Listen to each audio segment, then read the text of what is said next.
دوستان سلام، امیدوارم حالتون خوب باشه. اینجا انبار یک واحد تولیدی مرغ گوشتی هستش، همینطور که توی تصویر میبینید. من اگه بخوام، حالا دوستان اکثرا میدونن ولی خب بخوام به تفکیک توضیح بدم، ما اینجا یه چاله داریم به اسم چاله دانو میریزن داخلش. حالا این بستگی به جاهای مختلف، بستگی به اون مقداری که توش جا میگیره. مثلا مال ما الان نزدیک 14 تن جا میگیره.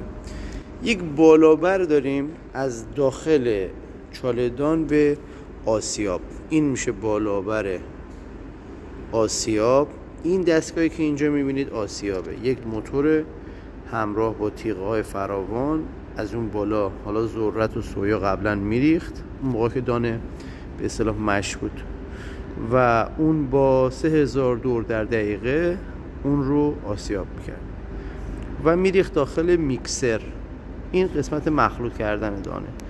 یادتون باشه ما چند نوع میکسر داریم. این میکسر عمودیه، بعضی جا ممکنه میکسر افقی باشه و از اونجا هم انتقال پیدا میکنه به داخل سالن ها. این هم تابلو برق‌ها هستش و این هم کلید استاپ استارت قارچی که در صورت بروز مشکل توی هر پروسه‌ای با فشار دادنش همه چیز قطع میشه.